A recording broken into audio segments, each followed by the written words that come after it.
tonight is the first night of Hanukkah. Thank you again to beloved Alan and Joan for sharing with us the lighting of the menorah and the beautiful prayers. Thank you, thank you. So rich, so rich. You know, there are certain times in the year where we specifically revisit ancient wisdom stories. And, you know, the stories that have been told over a millennia. And when you think about it, story is so powerful in the human experience. Think about a child who asks to have the same story read over and over and over. Goodnight Moon, anyone?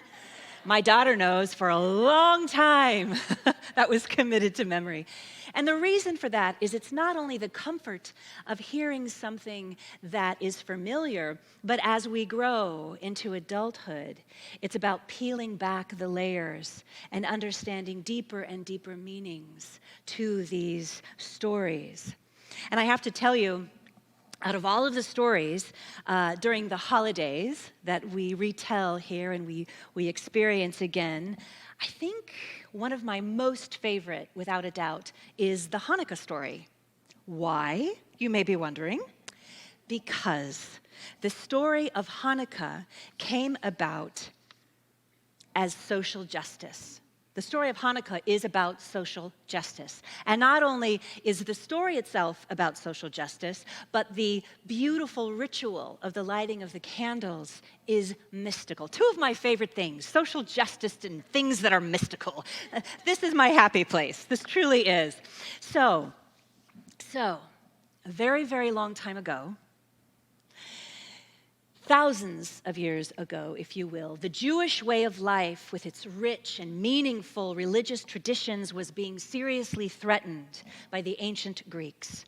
And by the 2nd century BCE, Jerusalem was occupied by the Syrians, who way back then were devotees of the polytheistic culture of ancient Greece. Polytheistic, meaning they worshipped many gods. Polytheistic, many gods. These occupiers were quite threatened by the Jewish way of life because the Jewish way of life represented the belief that one God created humanity, this was their belief, and that this one God, or Yahweh, was holy. So the Jewish religion was monotheistic, one God, monotheistic, a radical new thought back then, I have to tell you. The Jewish people believed, unlike the popular thought of the day, in one God.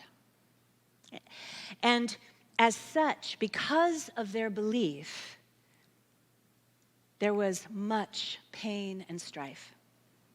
The Jewish people's loyalty was to the Word of God in their holy texts, and certainly not to the human king of the day back then. And this greatly threatened that human king's ego. And so, that king decided to make Jewish religious practices, such as observing the Sabbath, forbidden. He gave orders to burn all the copies of the law of Moses, and if that weren't bad enough, as an act of absolute contemptuous spite, in the very most sacred spot within the actual temple of Jerusalem itself, the very specific area within the temple called the Holy of the Holies, where only the high priest was permitted to enter one day out of the entire year. It was that sacred to them. That one day was Yom Kippur, the Day of Atonement. It was there in that most sacred place, in that area of the temple where what is called the Ark of the Covenant was enshrined. The Ark of the Covenant was a sacred symbol for the Jewish people's connection and relationship to God. In that most sacred spot inside the temple, that human king gave the appalling orders to install one of his altars to the Greek god Zeus and to use that sacred and holy space to make sacrifices and slaughter specifically pigs. An animal that was absolutely forbidden for Jewish people. This blatant cruelty, and that's what it was. This cruelty was just too much. It was just too much. It was the last straw. And so this small but mighty band of dedicated, the word Hanukkah means to dedicate. Priest warriors, a group called the Maccabees, fought for 3 years against a very large, very well-equipped, very powerful regime. My friends, they fought for their cultural and their religious freedom. And against all odds, they won. They actually won. And I posit that historically, it was the Maccabees who single-handedly saved monotheism. Again, the belief in one God. Consider this, if you think about it, out of Judaism came Christianity, and out of Christianity came Islam. The Maccabees paved the way for those beautiful, beautiful traditions. This small but mighty band of Jewish heroes saved multiculturalism. How cool is that? Yes! It's not talked about enough, I don't think. Their victory was rooted in social justice, in spirit-led social action. It was about protecting their right to live, to practice, and to celebrate their faith and their culture in their own unique and beautiful way. Thank you, Maccabees. But it doesn't stop there. After their astounding victory, the Maccabees took back Jerusalem, and they took back their temple, which was, at this point, after 3 years of war, in absolute shambles. It had almost been completely destroyed. And after cleaning it all up, they realized, to their absolute dismay, that they only had enough oil to light the lamp for one night. Now, a side note, the stories in the Hebrew and Christian Bible contain within them a mixture of historical facts, such as the battle that did occur, along with many, many stories told through metaphor. These stories were never, ever meant to be taken literally. I want to say that from this pulpit. They were never meant to be taken literally. The stories were intended to teach. They were all designed to teach something. Again, we humans have been experiencing the power of story for millennia. They have helped to guide us, to mold us, and to teach us. So as I proceed with this next piece, I invite you to consider the metaphor or the deeper meaning of this timeless story. So, back to the temple. They discovered that they only had a tiny bit of oil left. Can you even imagine? Here they are, exhausted from battle, finally back in their temple, their holy place, which represented their relationship to the divine. It represented the promise of the Jewish people and their right to live and their right to love their God in the way that worked for them. Ahem, relevancy, anyone? When they discover, lo and behold, you've got to be kidding me. You've got to be kidding me. They only have enough oil for one night? One night. Now, in the ancient world, oil represented the presence and the power of the divine. Oil is mentioned nearly 200 times in the Hebrew and Christian Bibles. It was that important. Oil was used to anoint and to heal. Much later, when Jesus of Nazareth comes onto the scene, he is often referred to as the anointed one. So you understand how important oil was and what it represented. And oil was, of course, required in the story to keep the lamp continuously burning inside the temple. This represented the Spirit of God continuously being with the Jewish people. So, at this point in the story, it is a big deal when they discover that after all they have been through the past 3 years of fighting and dying for this sacred place that represented their relationship with God and their community and their people, that there was only enough oil to last for one night. And what heightens the stakes in this story, my friends, is that back then, it took a long time, longer than a week, to travel to get oil to bring it back. This was before Instacart or cars. It was a thing. It was a thing to go and travel rugged terrain to get oil, to bring it back. You know, I think about this point in the story. They've come so far. They've beaten the odds. Truly a David and Goliath story. They've beaten the odds and accomplished so much. And then this. Can you imagine how depleted that must have made them feel? Not enough oil in the lamp meant, metaphorically, it meant that yet again they were looking at more darkness, more possible pain. What do you mean there is not enough oil? What do you mean after 50 years Roe v. Wade was overturned? What do you mean there was another shooting in a gay club? What do you mean voting laws have been put in place in certain states that are designed to specifically make it harder for people of color to vote? What do you mean there is not enough oil in the lamp? What do you mean?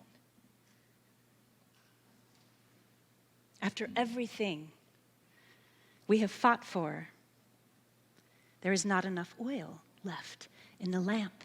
Thousands of years later, my friends, this human story is so relevant, is it not? But ultimately, this story reminds us that in the midst of difficulty and pain, and often the feeling of going backwards, there is something greater at work happening through us and for us. Because the spiritual truth is that the light never goes out. It may feel like it. It may feel like a season of darkness or difficulty, but that light truly, in truth, never goes out. Our faith in New Thought teaches us that there is a light and a love at the center of each one of us, at the center of every situation, no matter how painful, whether we know it or not. And this light, we could also consider to be God or spirit or source, energy, is working on behalf of us, even and especially when it feels impossible, even and especially when it feels like we are going backwards. My friends, there are miracles happening on our behalf all the time for us. That is what this story represents. Miracles happen for us, through us. We give each other miracles. That's how it works. Through the divinity that moves through us. Through every possible avenue of divinity itself, we are being guided. That is what our faith teaches us. Ernest Holmes wrote, "Each of us has been furnished with a divine torch whose wick burns from the oil of the eternal." Each of us has been furnished with a divine torch whose wick burns from the oil of the eternal. The mystical part of this story is that ultimately, even though there was only technically enough oil to last one night, the miraculous thing is that the oil lasted for 8 nights. It lasted just as long as the time it took for someone else to travel back, providing the miracle. Do you see? Do you see how we belong to each other? Someone had to go get it and bring it back. That was part of the point. Remember, miracles are happening through us, on our behalf, all the time. All the time. That person who calls you just at the right moment, that book that comes into your life, a spiritual community that you stumble upon. This season of light that we are in right now symbolizes the powerful idea that even in darkness there is always light. And I love so much how the winter solstice coincides with the Festival of Lights, with Hanukkah. These two powerful reminders so beautifully pair together. This is such a rich week. This coming Wednesday evening, we will celebrate the winter solstice. Now, the winter solstice is one of the most powerful times of year. As the axis of the earth pauses and shifts and begins to move in the opposite direction. The winter solstice is typically understood as the shortest day followed by the longest night. It is often thought of as one day. When you think of the winter solstice, we celebrate it typically as one day. However, our ancestors thought of this time they called the midwinter as a time between times. They considered the solstice to be a season within a season. They thought of this time as a process, not as one single event. That is ancient wisdom, that this time is a process. The old Northern European Yule celebrated this introspective time as the 12 days of Christmas. Not just one, they got 12. Before the westernization and the well-marketed rush between Black Friday and December 25th, this was revered as a period of time to reflect. Catherine May, the author of Wintering, writes, "When we make space for this time, we allow ourselves to be changed. The sun stops to make time for us to connect again with the people we love, to mull over the old year and to imagine the new. In the days between the solstice and the new year, we can allow midwinter to inhabit us. When the days get lighter again, we will be changed." When the days get lighter again, we will be changed. There is work happening deep in the earth, deep within ourselves. For the ancient pagans, the darkness, the wintering time was divinely powerful. They connected this time with the idea that it is from the darkness of the womb that life springs forth. This is why so many winter solstice festivals and rituals have to do with honoring the moon. In fact, in ancient pre-Christian Ireland, it was thought that the year began in November and it lasted for 6 months.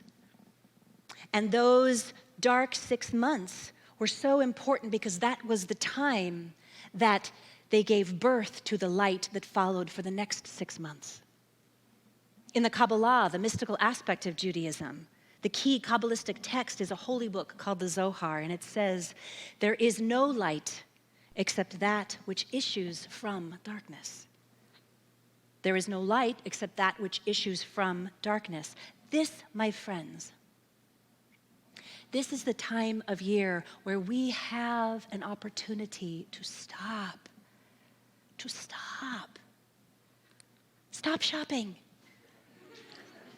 It's okay, reflect, consider. What is it that we perhaps may want to shift in our lives? What is it that we want to call in the new year? What aspect of light is waiting for you? As I reflected on this ancient wisdom this week, the layer that I peeled back for myself, the awareness that I had for myself, was that, interestingly, the battle of the Maccabees lasted for 3 years. They endured that battle for 3 years, and as I spoke about last week, the past 3 years for all of us on varying levels has been a lot. In many cases, it's felt like battle, COVID, political strife, the insurrection, women's rights, gay rights, racism, anti-Semitism, all of it, as well as our own personal challenges, internally and both externally.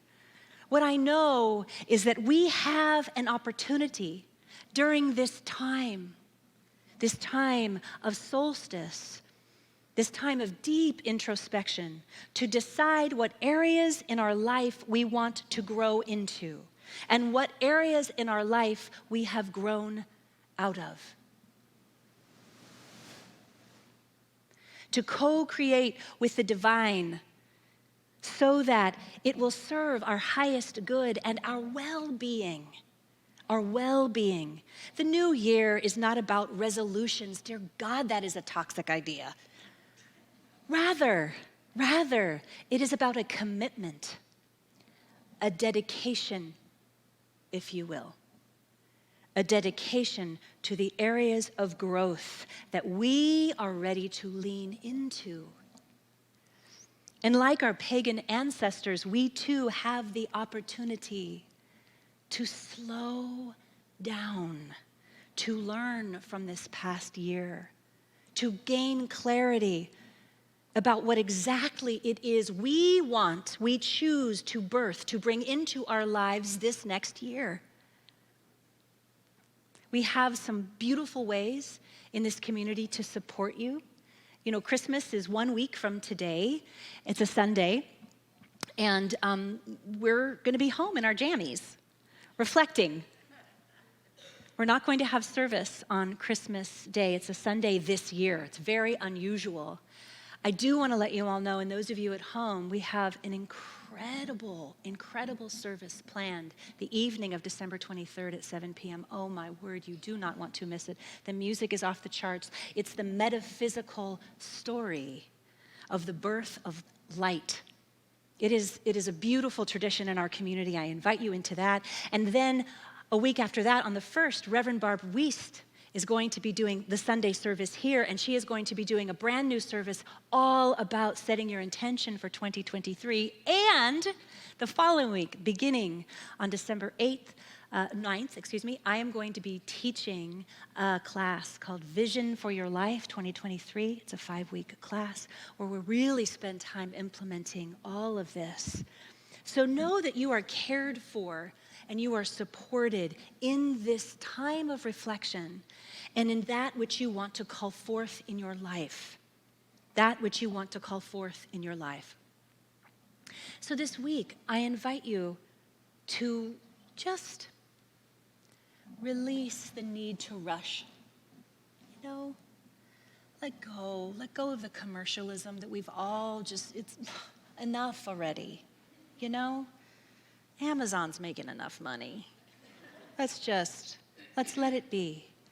I invite you to just move gently into a quiet time of reflection, of gentleness, and consider deeply for yourself how you will choose to build your next temple.